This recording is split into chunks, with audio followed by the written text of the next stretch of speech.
So this is particularly just for scholarships. The reality is there are a number of other grants and other scholarships that students can apply for and receive. We want to be modest in our approach to this bill. And we know that the biggest hurdle is oftentimes the ability to pay for tuition. And so for us, it's an opportunity to get our foster students and give them a hand up and give them the support they need without it being such a load on our state.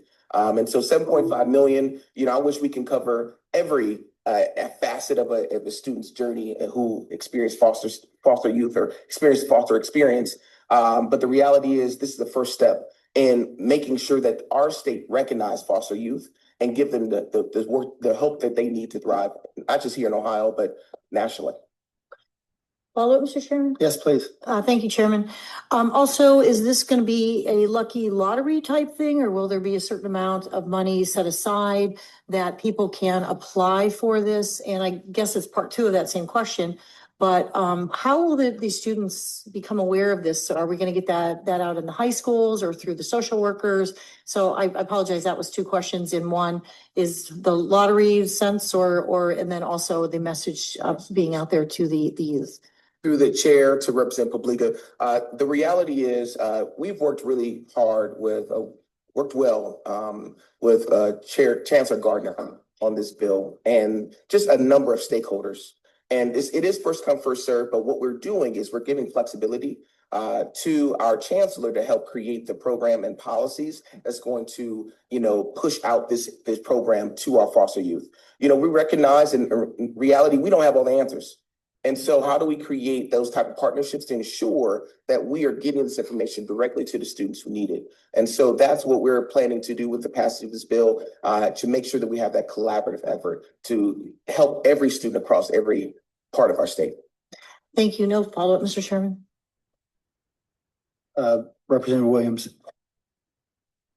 Thank you, Mr. Chairman. First, I want to thank both of you for putting this bill forward. This is a group that needs our support.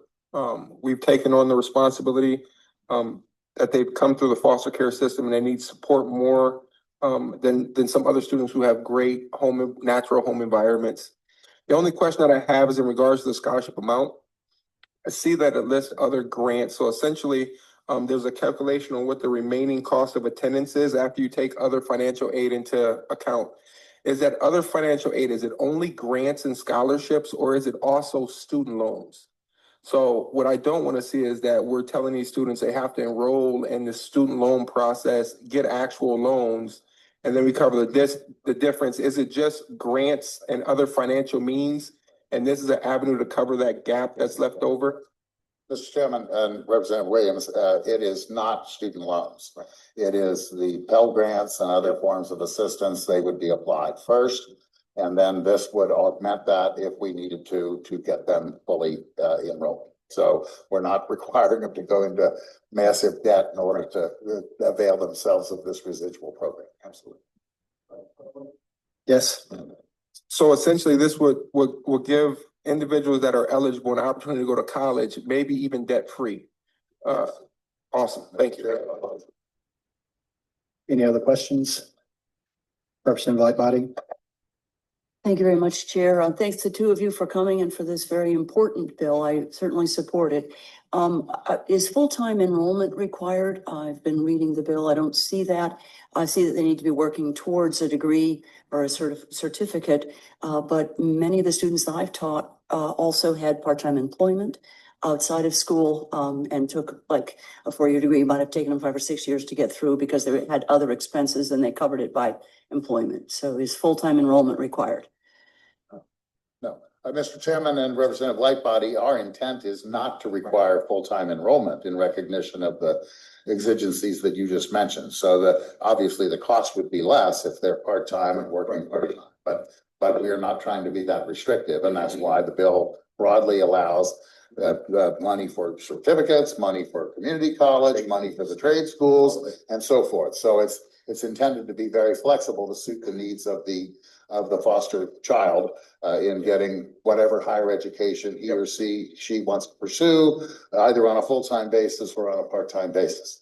And again, I would stress, as my colleague did, that We've talked to Chancellor Gardner. He's very supportive of this program. He will design under the bill a lot of the whys and wherefores and what fors and publicity and all that good stuff would come out of that department.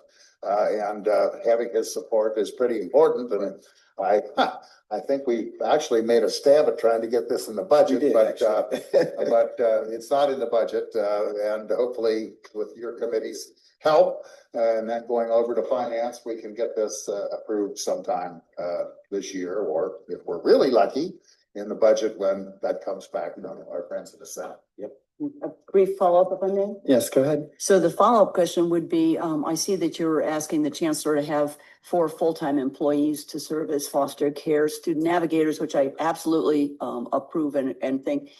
Are they also going to be reaching out to the high school counselors to make sure that the foster children who are in various high schools understand that there's going to be additional support once they take on this opportunity? Through the chair, Representative Lightbody, the answer is yes. I mean, essentially, the role of the navigator is to make sure that they're leaving no stone left unturned in terms of engaging and finding those students who qualify for this program.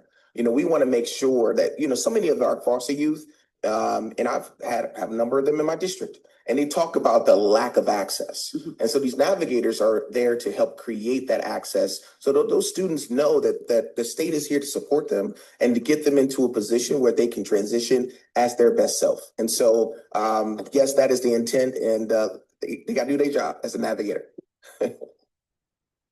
Any other questions? Thank you both for coming. I would like to make a comment, and you will hear me say this publicly many times. Higher education in Ohio is an enormous economic engine for us.